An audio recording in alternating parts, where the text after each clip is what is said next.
Hello dear students, आज के इस वीडियो में हम डिस्कस करेंगे मैट्रिक्स टॉपिक का क्वेश्चन। मल्टीपल चॉइस क्वेश्चन है फॉर जेई मेन। अगर आपको यहाँ पर दिया हुआ है matrix A has X rows and X plus 5 columns, ठीक है ना।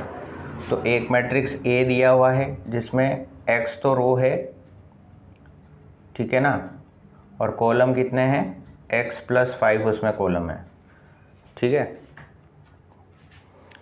तो ऐसे लिखते हैं ना एक मैट्रिक्स को, जैसे a m बाई n, तो ये रो होती है, ये कॉलम होते हैं। m is row and n is column, right.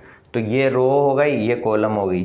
तो एक मैट्रिक्स a दे रखा है जिसमें x तो रो है, x प्लस 5 उसमें कॉलम है, ठीक है।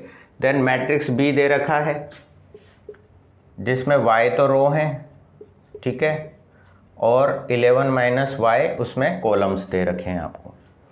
अब यहाँ आगे क्या कह रहा है, if both B A and A B exist, यानी कि b इंटू ए उनका मल्टीप्लिकेशन एग्जिस्ट कर रहा है और a इंटू बी उसका भी मल्टीप्लिकेशन एग्जिस्ट कर रहा है, यानी कि बी ए भी एग्जिस्ट कर रहा है, ए बी भी एग्जिस्ट कर रहा है।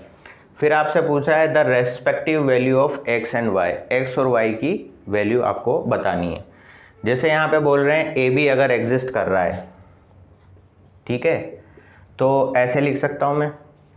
तो हम क्या देखते हैं कि इसका तो कॉलम इसकी रो के बराबर होना चाहिए, है ना।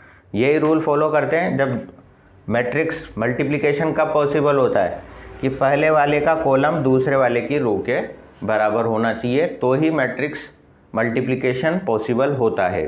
तो यहाँ इन्होंने बोल दिया कि यार ए बी एग्जिस्ट कर रहा है, ए बी एग्जिस्ट कर रहा है, इसका मतलब फर्स्ट वाले का कॉलम सेकंड वाले की रो के इक्वल होना चाहिए।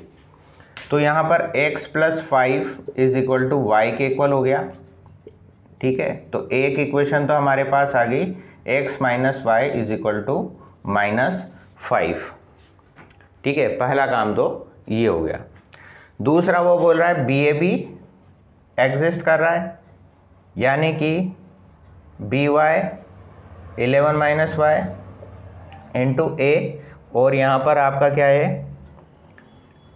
रो तो x है और कॉलम आपका x प्लस 5 है ना। बी ए बी एग्जिस्ट कर रहा है, तो यहाँ पे वापस वही करूँगा कि इसका कॉलम इसकी रो के इक्वल होना चाहिए, यानी कि 11 माइनस वाई जो है x के इक्वल होना चाहिए, ठीक है ना। सेम यही चीज़ करिए कि इसका कॉलम इसकी रो के इक्वल होना चाहिए। यहाँ बी ए कर रहे हैं तो बी पहले आ जाएगा, ए बाद में आ जाएगा, तो इसका कॉलम इसकी रो के इक्वल होना चाहिए।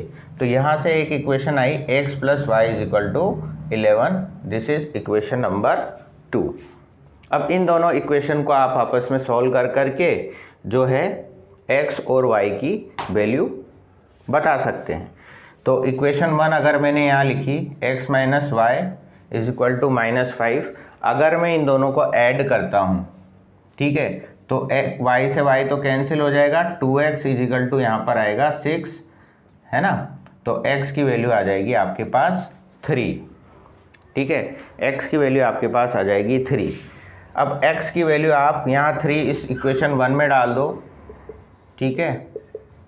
तो यहाँ से आपके पास आएगा minus Y is equal to minus 8, यानी कि y की वैल्यू आपके पास आ जाएगी 8, x की वैल्यू 3 एंड y की वैल्यू 8, यानी कि ऑप्शन नंबर सी जो है वो इसका करेक्ट आंसर होगा। वीडियो पसंद आई हो तो वीडियो को लाइक करें, अपने दोस्तों के साथ शेयर करें, और चैनल पर नए हैं तो चैनल को सब्सक्राइब जरूर करें।